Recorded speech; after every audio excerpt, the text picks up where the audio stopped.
Church can't do it by themselves. Government can't or won't do it by themselves.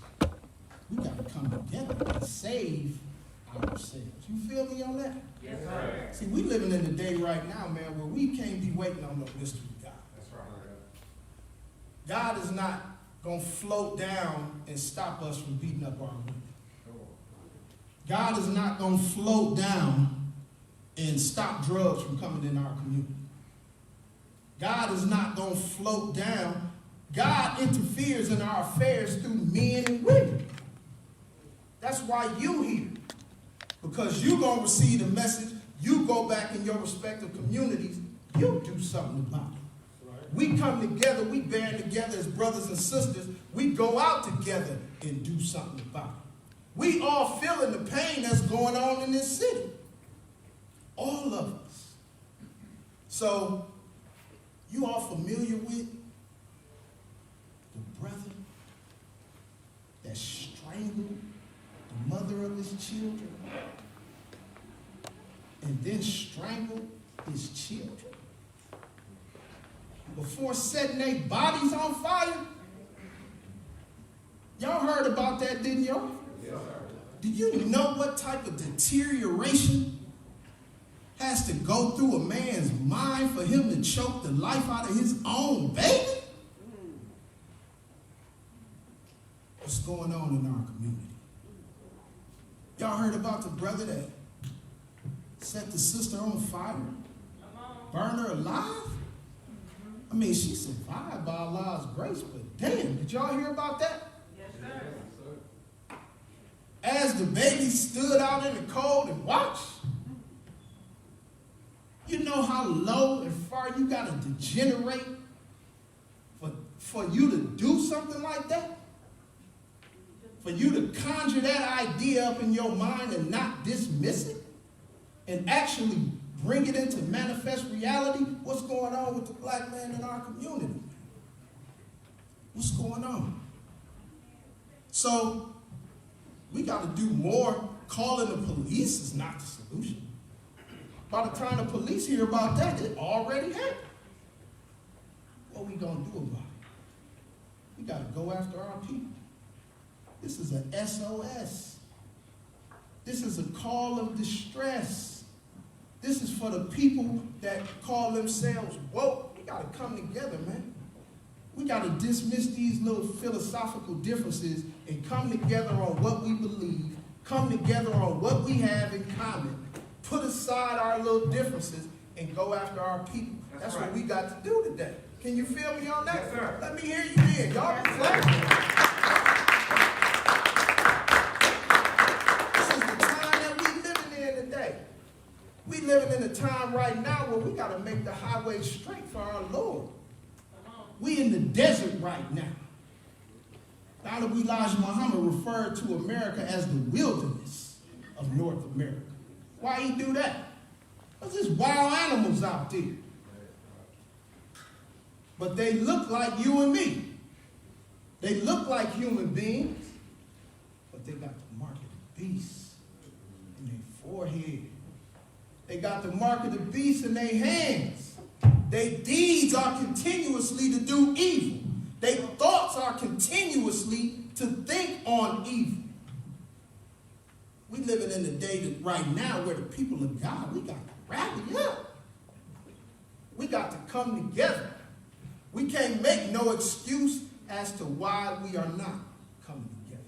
So this day today is about us securing our women and securing ourselves. Now, I'm going to bring up a few other speakers, but I just want to read something that's really like the foundation of why we coming together today. Y'all don't mind if I do that, do you? No, sir. So, they were making fun of me earlier because this is actually a book called Message to the Black. But I don't have no cover on it, sis. That's because I'm studying. You feel me? So I done put some work in right here. Y'all supposed to look like this too. Praise be to Allah. So, the Honorable Elijah Muhammad was so wise. The Honorable Elijah Muhammad saw down through the annals of time to the day that we are living in right now. when you read Message to the Black Man, when you read Fall of America, it's more relevant today than it was when he wrote it. Can I get a witness on that? Yes, sir. Can y'all feel me on that? Yes, sir. Go ahead. Come on. Now, I'm just going to read from a chapter called The Black Woman. All right? And after that, maybe I'll get our poetess to come up here and do a poem piece on the Black Woman.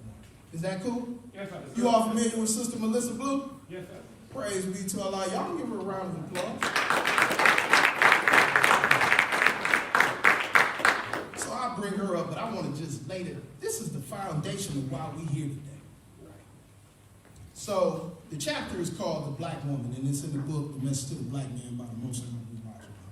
Said, a woman is man's field to produce his nation. If he does not keep the enemy out of his field, he won't produce a good nation. If we love our vegetable crops, we will go out and turn up the leaves on the vegetable stalk and look carefully for worms that are eating and destroying the vegetables. We will kill that worm, right? Again, we will go out into the cotton field and look for the enemies of our cotton and try to kill that enemy. We study poisons and chemicals of the earth, and we pour these chemicals on the enemies of our crops to keep the enemies from destroying them. We love a crop that we can produce every year, every season, so well that we will kill every enemy that we find seeking to destroy. We will even kill one another if we find the other one out there trying to steal that crop. He used the word kill a lot. We can talk about that. Is not your woman more valuable than that crop of corn, that crop of cotton, that crop of cabbage, potatoes, beans, and tomatoes? How much more valuable is your woman than these crops that you should keep the enemies from destroying the crops, yet you are not careful about your woman? You don't love them. Why? It is because you have allowed visitors to run in and out of your house. Thus, they have destroyed your love for your own woman, and your woman has not the love for you that she should. That is a good sign. Until we learn to love and protect our woman, we will never be a fit and recognized people on the earth. The white people here among you will never recognize you until you protect your woman. The brown man will never recognize you until you protect your woman. The yellow man will never recognize you until you protect your woman. The white man will never recognize you until you protect your woman. Can y'all feel me on that? Can y'all feel him on that? Come on, is that relevant to today? Come on. You and I may go to Harvard. We may go to York of England. You might go to Al-Azhar in Cairo and get degrees from all of these great seats of learning, but we will never be recognized until we recognize our woman. Man, can you feel me on that? Yes, sir. Yeah, I realized Muhammad was on point. So I'm just going to read this last piece. Say, you won't protect her. Therefore, you can't protect yourself. Think about that. It says, you won't protect her. It don't say you can't protect her. Come on. It say you won't protect her. But then it says, so because you won't protect her, you can't protect yourself. That's very significant. See, you got a choice to do one thing, but if you don't choose the right thing in the one piece, then you unable to do the other thing in the other piece. Come on. Can you feel me on that? Sir, teach. This is all significant, man. And see, we out here right now. Now, the enemy that's violating our woman, obviously it started with the people that brought us to this country. It started with white folks. So don't get scared and uncomfortable. It just is what it is. Right. Yeah, white people ruined us. Yep. Now, the Honorable Elijah Muhammad taught us that God came because it's our time to rule. That's right. God wants to give us rulership in the next dispensation of time, and the enemy knows this, and we don't know it. So because he knows it and we don't know it, his job is to make us unfit for what God wants to give us. Now, if you don't believe me, let's just look in your life. Let's just look at your Facebook timeline. Let's look at what you're watching on TV.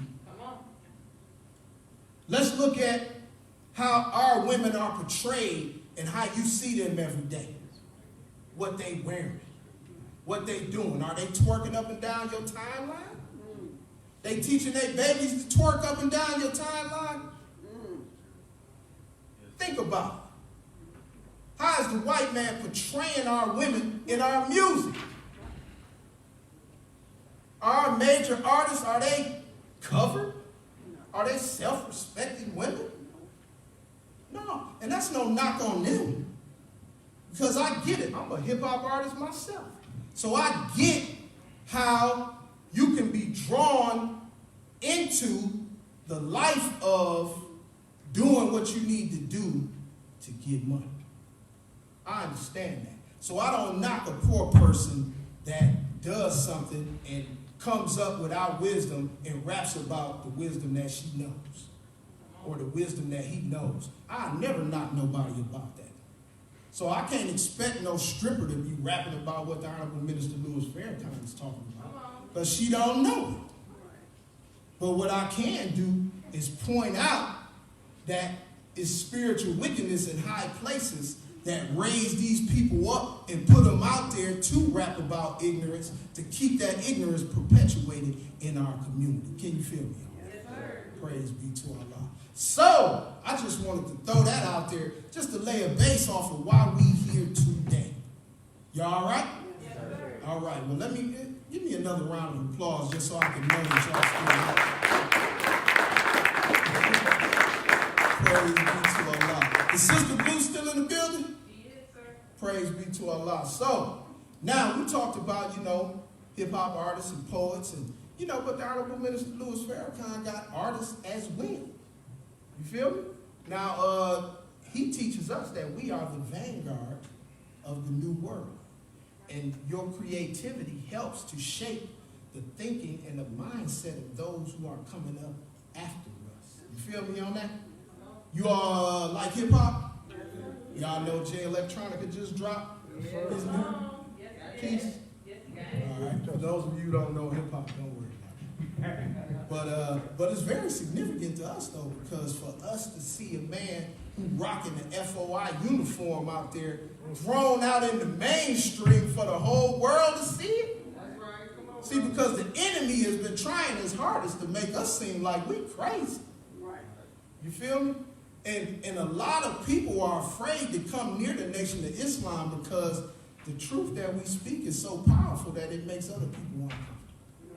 So for us to see artists hit the mainstream like that, that's a big deal for us. Yeah. But we have other artists that haven't necessarily bust out into the atmosphere yet, but they just as dope.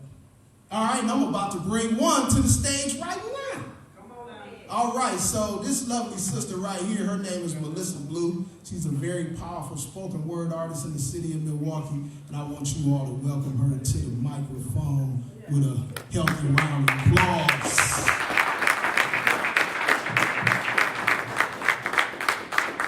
All right, ain't she cute? Praise be to Allah. Anything, ma'am? Yes, sir. Assalamualaikum. In the name of Allah, beneficent, merciful, I bear witness there is no God but Allah, and I bear witness that Muhammad is his messenger. How's everybody doing today? Wow. Praise be to Allah. So I am going to do a piece. This event is Save Our Sisters. And this is a piece called Black Girls. Go ahead. Yes, ma'am. Yes, I am all that in 10 family-sized bags of chips. Don't forget the spicy sauces, salsa, and French onion dip. A Sam's Club tub of strawberry licorice, and it ain't just me. See, we black girls are our gift. Now they say in comparison to their size, some of Earth's strongest creatures are ants. But I've seen a black woman bend down and lift the whole globe onto her back, secure it into place with some handmade crochet shoulder straps, and then stand upright and carry it around like it's a knapsack and still look fly. And if you've ever been told you weren't beautiful, you no longer have to believe that, because you were made in the image of the divine, so just let the mirror be your feedback. And I dare you to look yourself in the eye and call God ugly, fat, or too black. See, it's time to retract some of these age-old tales and start reverting them into facts. See, actually, it was more than just a black nation to which we gave birth. We spread our legs and popped out a perfected universe. And the nighttime sky is full of all of our blackness and vastness, which is gazed at by the whole world, just like when a black sister passes. But we've been treating ourselves like the lost thoughts that get washed ashore when everyone else is too scared to go deep. We'd rather get wrestled in waves when it's still waters underneath. But we are peace, and as unique as God's one teardrop that spilled, splattered, and formed the four oceans. We are the force that acted on the body, thus causing the first law of motion through our hips. We are the pure gloss lips that uttered that creative phrase, let there be light.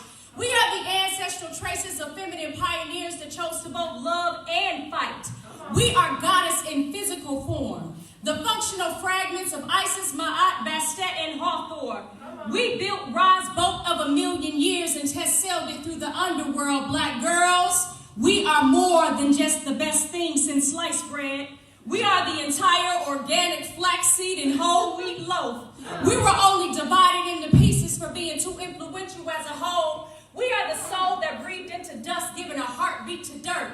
Then it rained, so we patterned the mud onto linen and turned it into artwork. We are the sun's inspiration to burn through clouds when skies overcast. And y'all know we are so selfless that we feed our family first and scrape the pot to eat last. We are the royal grace that walks beneath purple satin head wraps. We are the religion that adorns itself in ankle-long dresses and church hats. We are the bolts of lightning that massage the globe to mold its continental features. Then we got mad at Rome for stealing our thunder, so we struck it and caused a lean in the Tower of Pisa. We are the strength to Julius Caesar, mother of Moses, David, Solomon, and Jesus. We are even the silhouette that pleases the missing eye of Horus. We are the soda brass symbol that dangles from sturdy earlobes. We are the enlightened spirit that never slips beneath the brim of our high cheekbones. We are the cast iron womb that everybody calls home. And because of all of that, black girls, we will forever, ever be the muse to a perfect poem. Thank you.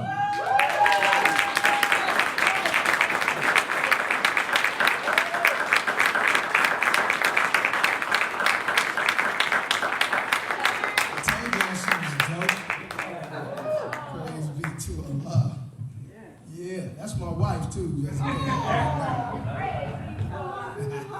just in case there's some new brother walking around. Praise be to Allah. Got to, brother. Yeah. So yes, sir. Praise be to Allah. You know, that's a powerful piece. I'm glad she came up here and did it. You know, we sprung that on her just a few minutes ago. But you know, the work that I do in the community as well as in the mosque under the 10,000 Fearless, under the leadership of the state representative of the Honorable Minister Louis Farrakhan, Student Minister William Muhammad. I'm also a director of an agency called the Asha Project, right? Asha Project is a domestic violence agency where we deal primarily with sisters who are in domestic violence situations, human trafficking situations, sexual assault survivors, elder abuse victims, substance abuse. So we in the community, really, I look at it like I'm doing the work of the Honorable Elijah Muhammad, and I get paid for it, So we're a unique agency because we have a culturally specific curriculum and response to how we deliver our services. So for those of you who don't know what I'm talking about, when I say culturally specific, I mean our stuff is geared specifically for black people. You know, I'll just make it plain. Right? Now I've been doing this work over 20 years now.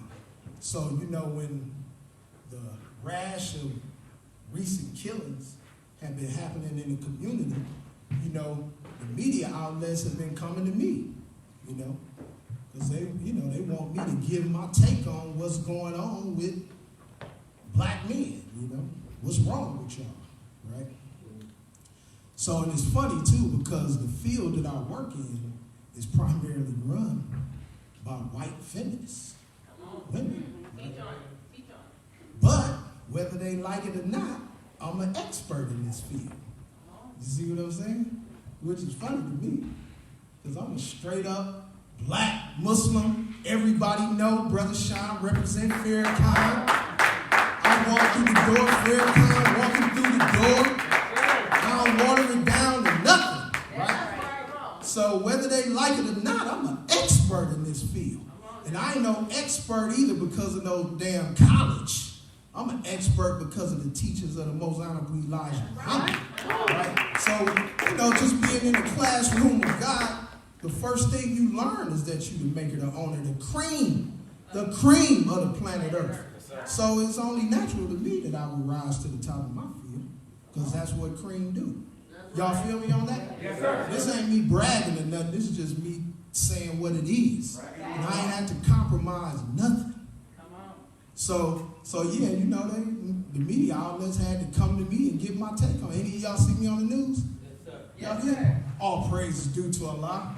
So yeah, that's pretty funny to me, you know. But it's ironic. The irony of a black man, the establishment having to come to a black man, a follower of the honorable Elijah Muhammad. When all the while, all this time I've been working there, they try to keep us out. Praise be to Allah. So, now with me being a director, you know, I get to choose my staff, right?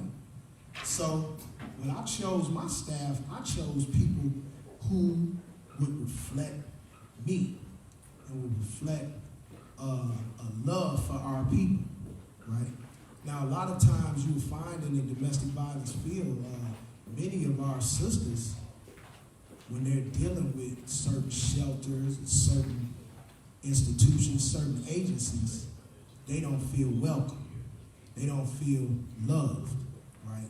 So the prerequisite for working for me is you gotta love our people, right? So just how the Honorable Elijah Muhammad has the mosque set up, we have our agency set up. So I deal primarily with the brothers, and I hire sisters who have a similar mindset to me to deal with our sisters as well. So one of the best things I ever did was hire Sister Crystal Muhammad right there. So I'm going to bring her up and let her tell you a little bit about what she does at the Asha Project. Y'all give her a round of applause.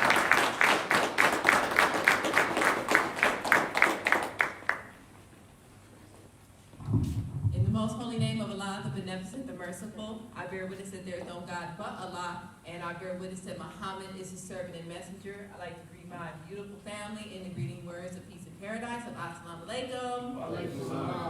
For those who don't know, those words simply mean peace be unto you.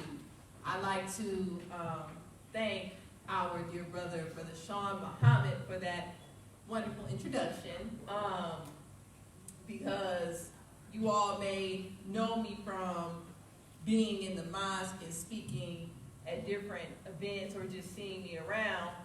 But what I do and that's what I do for love, right? And for my belief. But what I do for love and, of course, for employment is I work at the Asha Project, which is a culturally specific program dealing with primarily domestic violence, sexual assault, human sex trafficking. So it is one of the things that I learned while doing this work for our sisters. You know, before I even go there, I want to just talk about the model that we have at the Asha Project that is unlike any other model where you can go and find a program even a little bit like ours. And I say a little bit because we're pretty much the only one in the state that does it how we do it, right? So at the Asha Project, we are very strict and stern about one thing. Women work with the women and men work with the men.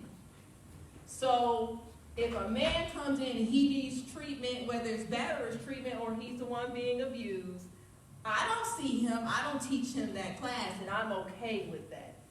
But our dear brother, Brother Sean, would do a class with our brothers. So likewise, when a woman comes in, she's not greeted at the door she's greeted at the door, but a man is not the one assisting her necessarily with the services that she needs. So what I do is that I assist the women who come through with whatever trauma they have been through, because the reality is they may come through the door for a service like anger management or parenting. But the reality is it's always something that went into the reason they had to come here at all.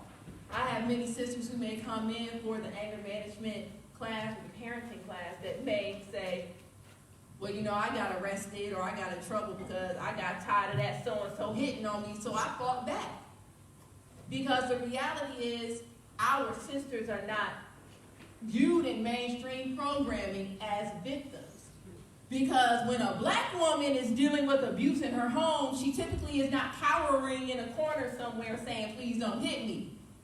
She is picking up a frying pan, boiling some water and waiting on you to come through the door. Or she might just straight fight you back in that moment. So I've had countless numbers of sisters come through the door who got caught in the moment of fighting back, who may have gotten caught in the moment of, I ain't get you back in this moment, but I'm gonna get you back. And other times we have sisters come through the door who are in complete and utter poverty. And because they are in that poverty, they feel that they have to resort to selling their bodies, which is really unfortunate. But the thing that I have the freedom to do here is that when those sisters come through the door, I give them the services they need, but I also give them the teachings of the most honorable Elijah Muhammad. I let them know that, sister, you are so valuable that you don't have to deal with this. And we do this without tearing down her significant other, because the other thing that often is run over or not considered is that many sisters don't necessarily want to leave their abusers. They just want him to stop being abusive. So that's why we treat not just the black woman, but we treat the black family. And that's the beautiful thing about our program and what we do. But the thing I enjoy the most is that I inject the teachings of the most honorable Elijah Muhammad to the sisters, and they don't even know what I'm doing half the time. Because I don't just say, well, you know, a message to the black man, it says, what I do is I might open a book and read something from it, and they're like, man, where do you get that from? And I'm able to use that as a stepping stone to saying, yeah, we can get you in a shelter, we can get you safe. But after that, when you are ready to come into your own, we have something waiting for you. So it is a beautiful thing to be able to work with Brother Sean at the Asha Project. I really enjoy what I do. And if you have any questions after the program, or you know someone in need, just stop and chat with me and we can get it going. So if that's it. All right, let's bring our dear brother up to the rostrum, Brother Sean. So I'm late. All right, y'all can do better than that. Praise be to Allah. All right, Jack. All right, brother. The Diggy Doc in the house. Praise be to Allah. So, yeah, why don't y'all give Doc B a round of applause? The dopest DJs in the land, the Midwest Mixer in the house. And 10,000 fearless. And 10,000 fearless in the house. See, this is what this is all about. 10,000 fearless. Honorable Minister Louis Farrakhan, during his campaign for justice or else, called for 10,000 10,000 fearless men and women to go into the streets and stand in between the guns and our people madness that we perpetrating on one another, right? And our brother Doc B is one of the people who heard the call and came to the call. Right now, this right here is a precursor to our next call of action, right? Because the 10,000 Fearlesses have been working. Now, Student Minister William Muhammad, myself, we have sat in on many conflict resolutions. Sometimes they between community groups, sometimes they between neighbors, gang members, and sometimes and many times we've had instances where young women were violated, right? And the cases that we hear, they heartbreaking, you know. But we know that this is nothing new. This is the reality of what we're dealing with in our community, right? We're dealing with our people who are mentally, spiritually, and morally dead. Now, the Honorable Elijah Muhammad taught us that our people were dead, and he didn't teach us that the death was a physical death. He taught us that our people can be mentally, spiritually, and morally awakened, right? But you have to have the patience to do that. You got to have a love in your heart for your people to do that. Honorable Elijah Muhammad also taught us that you got to love your people more than they hate themselves, right? So if you don't have that love in your heart for your people, you can't do this one. You really can't. And that's why the Honorable Minister Louis Farrakhan called for 10,000 fearless. See, perfect love casts out all fear. You feel me? So when you love your people, you willing to go up to the next man, that you go up to somebody that the next man might be afraid of. Right? You willing to go up to a sister that another sister might be repulsed by. You feel me? Because you love her more than she hates herself. You know the effect of why she's in that condition. It's all cause and effect, right? A lot of people like to just focus on the effect and not deal with the cause, but we don't believe in nothing spooky, right? Praise be to Allah. So, this is the precursor to the call to action that we're going to make for this spring's campaign, because it don't stop. Just like we did at 20 Hood, 20 Weeks, where we was in the community, we was reaching out to our people, we was going door to door. We got to do it again. We're running out of time. You want to be found working. That's right. I mean, for those of us who are Christian, don't you want to be working when Christ returns? That's right. For those of us who are Muslims, don't you want to be found working when the Messiah and the Mahdi return? Yeah, well, this is the time to work while it's daylight. Because when the night comes, we won't be able to work. Now, I'm not necessarily going to speak on the coronavirus or nothing like that, but this period of time that we're going through right now, this is kind of like a dress rehearsal for what's coming. This should get your attention if you woke. We need to get ready. And we don't want to be found not doing the work that we were told to do. All right. So, praise be to Allah. We don't have long before Student Minister Nuri Muhammad mounts the rostrum. So ain't y'all ready to hear from Brother Nuri? Yes. Praise be to Allah. So, before we bring Brother Nuri to the mic, though, I want to bring our local representative to the mic. Now, Student Minister William Muhammad is a brother who really has been working tirelessly in our community. He does a lot of work that doesn't necessarily get recognition. You know, the work that you do for the Honorable Elijah Muhammad, it's a work that God recognizes that you do it, and other woke people recognize that you do it, but nobody else may not. It's not a work that you get rich doing. It's a work that people will get jealous and envious of you because you're able to do something that they're not able to do. So when this brother is out there in the community, working to heal our people out there in the community, exposing the lies that's going on in government. When this brother is out there in the community fighting for justice for our people, this is a brother that should be back. Don't y'all feel me on that? So, hey, if y'all feel me on that, why don't y'all let me hear it then with a round of applause as I bring it to you tonight. Student Minister William.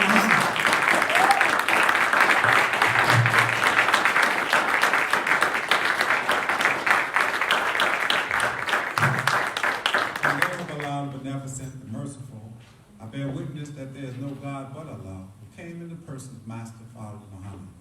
We thank him for his coming, for raising from among us a divine leader, teacher, and guide, the Honorable Elijah Muhammad.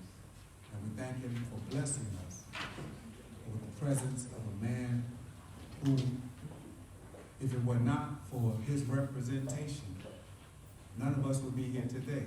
He is mine and our spiritual father, the representative of the Honorable Elijah Muhammad, a wonderful example of the spirit and will and power of God dwelling in a human being. And that is the Honorable Minister Farrakhan. And I greet you all in their names with the greeting words of peace. Assalamu alaikum.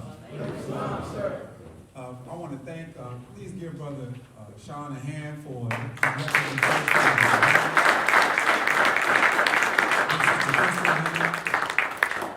I really want to take the time to thank really Brother Sean is the director, but the creator of Asha is Sister Antonia Drew Van. And you all know who she is, right? She has been on the front line for treating domestic violence for decades. And the mosque, the Nation of Islam, has worked with her for as long as I've been in this city. I think I first began to teach here in Milwaukee in 1994 when I moved down here. And we began to work and we began to sit in meetings with her and other social scientists and began to talk about how and why and the root of why our women are being abused. And they came up with what they call a culturally specific model to treat the abused woman, but also what is unique about it and what separates them from other agencies is that we also treat our brothers. So there's love involved in it. Not just love for the female, but love for the male. And so in the approach is the ability to see that even though this man is abusing his woman, even though this man may be beating on her, they're still together. So what we're going to do is we're going to draw on the essence of God that we know is in our black man. And we're going to feed that God. And we're going to teach them the value of his woman and why it is such a destructive thing, self-destructive thing to abuse your woman. Because the teaching of the Honorable Elijah Muhammad said that when you teach a woman, you teach a nation. When you elevate a woman, you elevate a nation. But when you abuse a woman, you abuse the nation. And you heard Brother Sean read from the Message to the Black Man. If you won't protect your woman, you can't protect yourself. So we are tied together. And when you look at the condition of our community and why we're in the condition that we're in, and when you look at some of the things that have taken place in the community, and Brother Sean mentioned the sister who was strangled, and then the children right behind it, and some of the heinous acts. And it's easy for us to look at those men and to look at the black man in general and say, man, we lost. It's easy to have contempt because the act itself is so heinous. But God does not judge us in this way. Dr. King, he said that when a people are in darkness, they will commit crime. But the real criminal is not the one who commits the crime. The real criminal is the one that caused the darkness. And then he goes on to say that the white man caused the darkness. Right. So a lot of times when these things take place, we become so emotionally involved in what happened that we don't want to hear root causes. And because we don't want to hear root causes, which is the scientific process that produces an effect, then we continue the cycle because we don't want to hear about it. All we want is a knee-jerk effect. We want them arrested. That's like temporary justice. But Jesus, when he looked at the people, he saw their condition. He didn't have contempt for them. He was moved with compassion. And when you look at our community and you look at the condition of our community, we didn't do this to ourselves. We are a product of what is called social engineering. And so what we have to do in our call to action is we have to analyze dispassionately, scientifically, what happened to our people and what is happening to our people. And then come up with an agenda and a program by which we can inject life into our people with the spirit of love and the power of the redemptive agency of God that is within us, knowing that we can change our people if we can elevate them, elevate their mind, elevate their thinking, elevate their attitude, and feed in them a love for self and a love for God. That's the mission of the teachings of the Honorable Elijah Muhammad. So when Minister Farrakhan asked for 10,000 fearless, well, you're not fearless if you don't love your people. Because the scripture says that love what? Cast out fear. So he's looking for not 10,000 Muslims, not 10,000 members of the Nation of Islam, but 10,000 fearless. I heard Brother Nuri say we need the church, we need the gangs, we need everybody, all hands on deck, because we're in a state of emergency. So at this time, I want to bring to the rostrum with no further delay to deal with the subject of S.O.S, Save Our Sisters, Save Ourselves. The student minister of Muhammad Mosque number 74, help me to receive student minister Nuri Muhammad.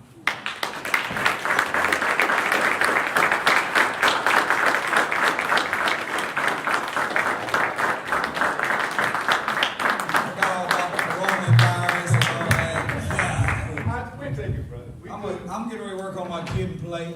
I don't know.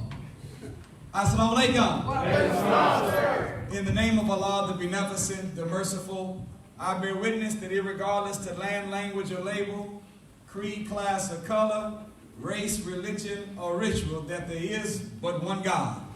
Whatever name you call that God by, whether it is Father, Creator, Elohim, whether it is Amen or Amen Ra, whether it is infinite intelligence, whether it is Jehovah, Yahweh, or YHW, whatever name you call him by, there is but one God.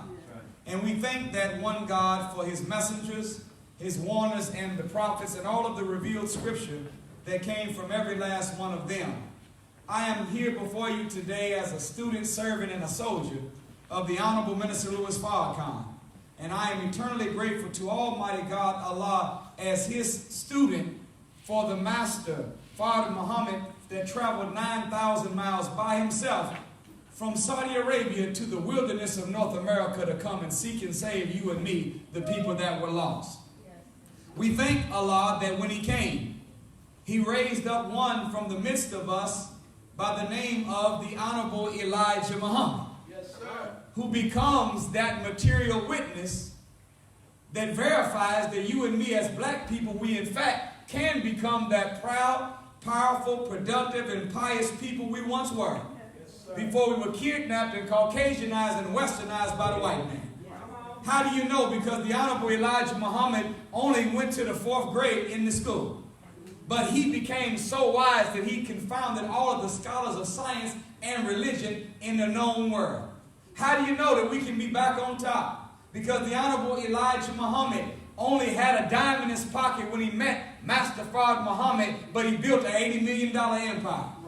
How do you know that we can be back on top? Because the Honorable Elijah Muhammad was so down and out, he was laid over the railroad tracks on the brink of death and suicide. But not only did he get off that railroad track and save himself, but he became the savior of millions of our people all over this planet. Yes, sir. How do you know that we can be back on top? The Honorable Elijah Muhammad had a little drinking problem when he met Master Farrakhan Muhammad. But not only did he get sober, but he sobered up millions of us all over the world.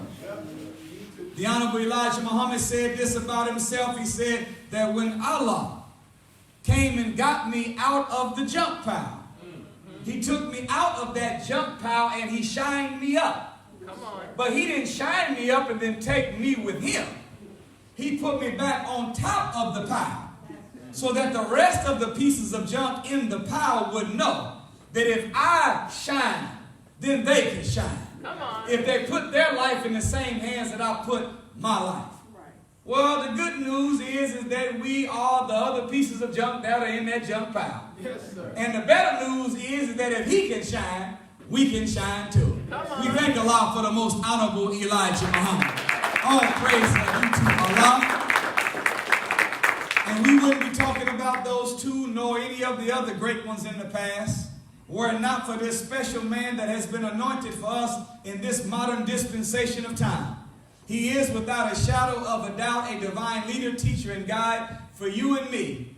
I'm talking about the man that taught me everything that I know and is the example of the man that I hope to one day become. Your brother, my brother, our teacher, our guide in this moment in time, the Honorable Minister Louis Farrakhan. All praise be to Allah. I am pleased to announce that as of this Sunday afternoon, the Honorable Minister Louis Farrakhan is in good health and he's in good spirit. You can show some love for that. I don't know about you, but the footnote for every goal I have in my life is to put a smile on that black man's face. Because if anybody deserves to be happy, it's a man that's been soldiering for us for 65 years, uncompromising, not bowing, not bending to none of our enemies, and has become officially the last man standing. So I am so honored to be back here in the great city of Milwaukee, and I want to say that we salute the great soldier, one of the greatest soldiers the Nation of Islam has ever produced, your brother and student minister, Brother William Muhammad. Let's give our brother a great round of applause. Thank you, Brother William, for your decades of service and sacrifice for the cause of Islam and the rise of our people. And to those of you that braved the fear that is inside of the environment for this coronavirus and made your way out to the meeting in spite of everything that CNN and MSNBC and Fox and all of the networks are saying, we want to thank you for seeing that they're coming up with solutions that solve the problems of our people that began before the coronavirus. And I'm stepping out there to say they're still going to be here when the coronavirus is gone. And that is the unity or the problem of disunity among our people. Come on now. That is the crabs in the barrel mentality that we are suffering from. Oh, y'all don't have that problem in here? Yes, we do. Maybe, sorry, but William. The crabs in the barrel mentality in every other major city in Black America. But surely Milwaukee, y'all don't have no such thing as backbiting and gossip and slack talk and slander. Black people in Milwaukee don't tear each other down. There's no such thing as envy and jealousy among black people. Hate ain't even a word here. It is? Yes, sir. The crabs in the barrel mentality, unfortunately, is a problem that came before the coronavirus and probably still going to be here after coronavirus. What is the crabs in the barrel mentality? See, if you had 100 crabs in a barrel, the crabs that are in the barrel, a few of them realize that if they can climb up on a couple of the crabs that's in the barrel, then they can stack on top of one another and work their way out of the barrel and secure freedom. What would make sense is that if it only takes 3 or 4 crabs to free up another crab, one crab at a time. If we got 100 crabs in the barrel, it would seem like that 3 or 4 would sacrifice and help each one of the other 97 get out one at a time. At the end of the day, that would mean that even if the crabs got killed, it would only be the 3 or 4, but 97 or 96 would go free. Come on. Or maybe the crabs could get out of the barrel and have enough force to tip the whole barrel over and get the rest of the crabs out as well. But what happens with the crabs in the barrel mentality is that when you put crabs in the barrel, the minute that a couple of crabs start climbing on another crab, instead of using their claw to edge them on, to push them out, that they might be able to tip the whole barrel over and all of the crabs go free. First thing the crabs in the barrels do, they reach up and start pulling on the other crabs climbing out with their claws and say, who this crab think he is? Come on. And the next thing you know, all of them end up being dead. That's what's been happening in the black community. Come on. Negativity. Negativity. Negativity was here before the coronavirus. It's probably going to be here after the coronavirus too. Now, I know negativity is not in the dictionary, but when I said it, you knew exactly what I was talking about. What is negativity? It's a special type of negative only black people know how to do to one another. And we got a long list of that needs to be fixed. So I'm honored to be here for us to take on such a subject as saving our sisters and saving ourselves. The real truth is by our master teacher, the most honorable Elijah Muhammad. He said that a nation can rise no higher than its woman. He said that when you teach a man, you teach an individual. But when you teach a woman, you teach a nation. He said, the honorable Elijah Muhammad, that civilization is not judged by the men of the nation, nor even judged by the military nor the money of a nation, but civilization is always judged by the women of that nation. He said, the most honorable Elijah Muhammad, that there is no such thing as a no good woman. Any no good woman was made that way by a no good man. Yes, sir. I thought y'all would have clapped for that one right there. I thought that would have hit home. Then he said this, he said, where there are no decent women, there are no decent men. For the black woman is the mother of civilization. So when you and I look at the concept of totality of saving ourselves and the title saving our sisters as a means to save ourselves, if a nation can rise no higher than its woman, if you save the money, save the men, and save the children, but you don't save the woman that produced the men and the children, then the nation will not be saved. But if you can save the woman, she is the cornerstone, she is the nucleus for the reason that the nation exists. Thank y'all for listening. I appreciate it. That's all you really need to know.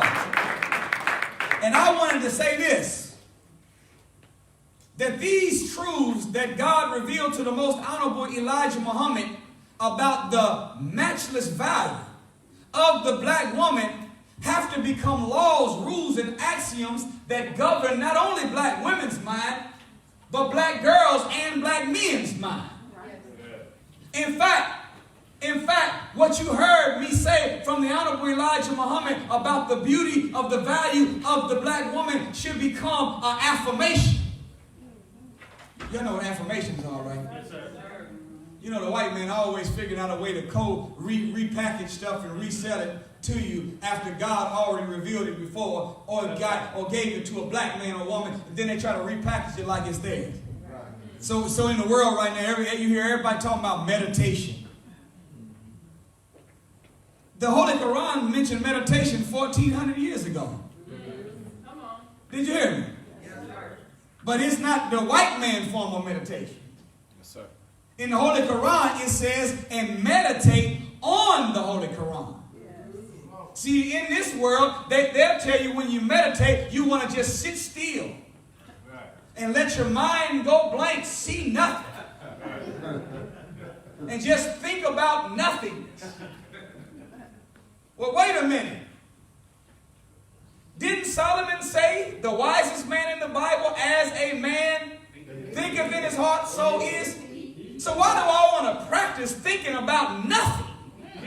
If as a man thinketh, so am I. I don't want to be a nothing. I want to be a something. So the God said, yes, meditation is a good formula, but don't meditate on nothingness. I want you to put a verse from the Quran in your mind. And look at that verse and break it down. Get dictionary. I want you to look at every word, every nuance of it, and extract the power that comes from the word of God. All praise be to Allah. And you know they talk about these things called affirmations. And they give you some real slick line from Aristotle or Plato or Socrates or one of these white philosophers and tell you that keep repeating this back to yourself. And there's some stuff that they said that might be decent, but nothing that a philosopher named Aristotle, Plato, or Socrates that they all learned from Pythagoras and that he learned from Thales. And when you go look at the text of Thales, he'll tell you, he told his students, if you really want to know how I learned philosophy, you have to go where I went.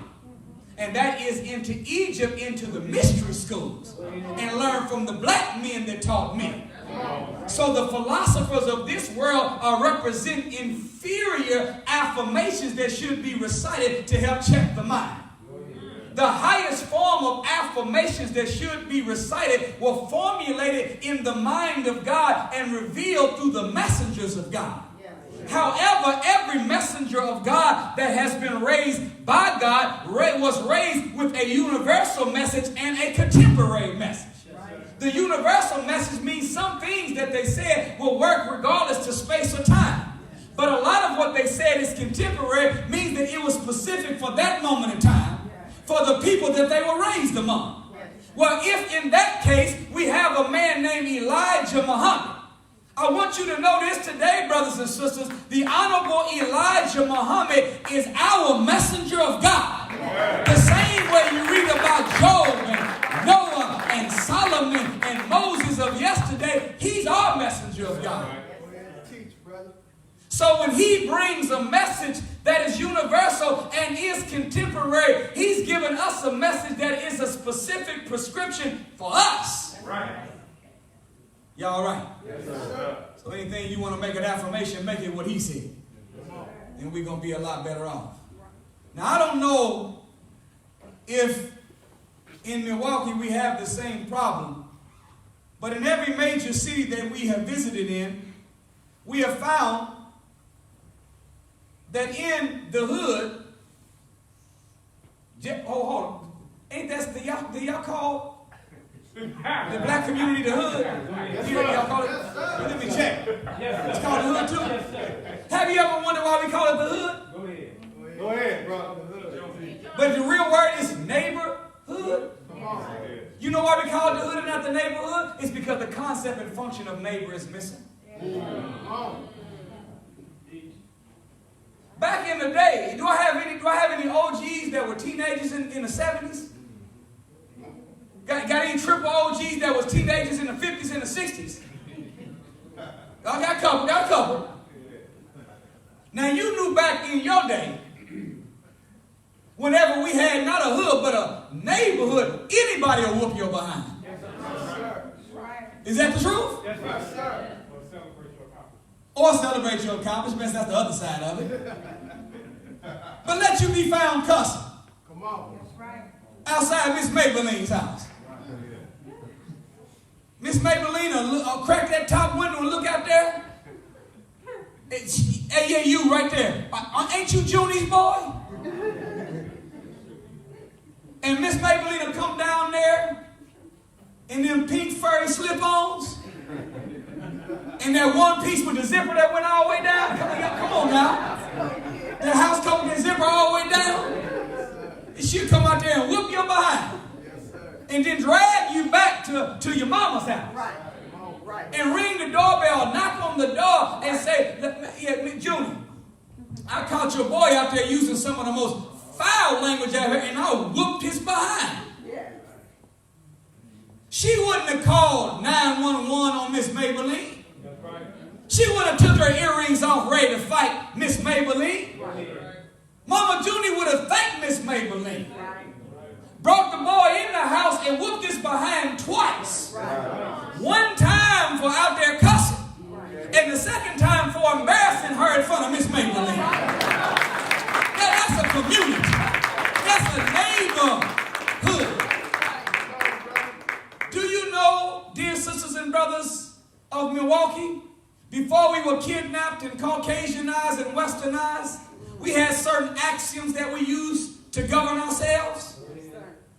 One of the axioms that we had that governed our thinking, we had a principle that said it takes a village to raise a child. Not a good mother and a good father. Not a good mother and a good father all living in one house. See, dear single black mothers, don't be so hard on yourself. I know we all wish that our children would be trained up the way that we trained them and grow up to be what we made them to be.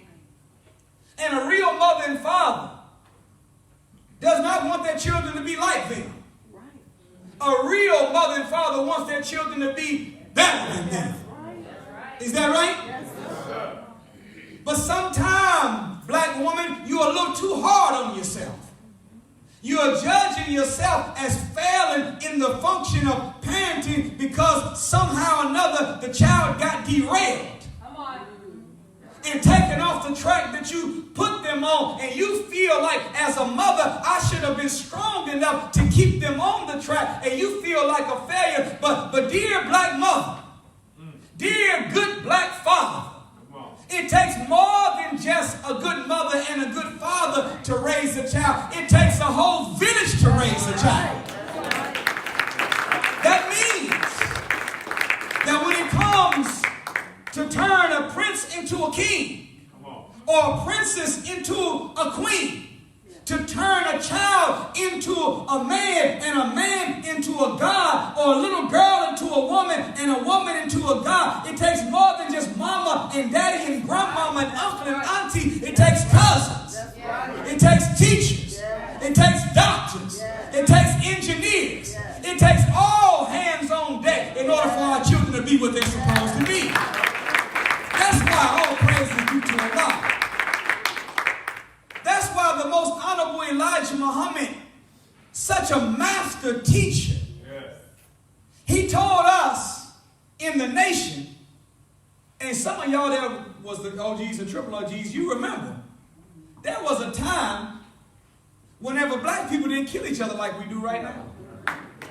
Come on, OGs, am I telling the truth? There was a time where you was almost a lightweight punk if every time you had a conflict you pulled out a pistol. Yes, sir. Yes, sir. We'll tell you what, put everything, fight, what? No, one-on-one. Right. Y'all remember these words? Fair and square. Huh? Now if you're a real man, throw them hands. I'm not recommending that we should fight every time we have a disagreement. But it is a lot better for us to reach up in our brain than to reach down for a bullet. Right. And it is even better, or at least decent, to fight because you can live than to kill each other over nothing. But during that time period, when we talked among one another, we didn't call each other niggas. Right. You know, everybody wasn't walking around in the 60s and 70s talking about that's my nigga. That's my nigga. Women didn't call each other the B word. At that time, we called each other brothers and sisters. Is that right? Yes, sir. Do you know that if I'm your brother and you're my sister, then my son is your nephew and your daughter is my niece? And whenever we see one another as as the uncles and the aunties of all the nieces and the nephews, then our neighborhood becomes a family. And every problem that we see becomes a family problem. You won't talk about what you seen somebody's daughter doing behind their back. You won't talk about what somebody's son is not or you seen them doing. No, that's your nephew. That should at least pull their coattail because it's a family problem. Y'all right? Yes, sir. It took a village to raise a child. One of the other rules that we used to have is that no child could wear the title of adult.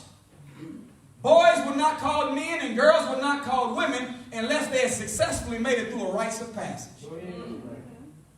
And in the rites of passage, there's different rules for different tribes, but there's 3 universal codes that all of them follow. Number 1, you could not go from girl to woman or boy to man unless you had proved through theory in front of your elders that you had a grasp on the concept and function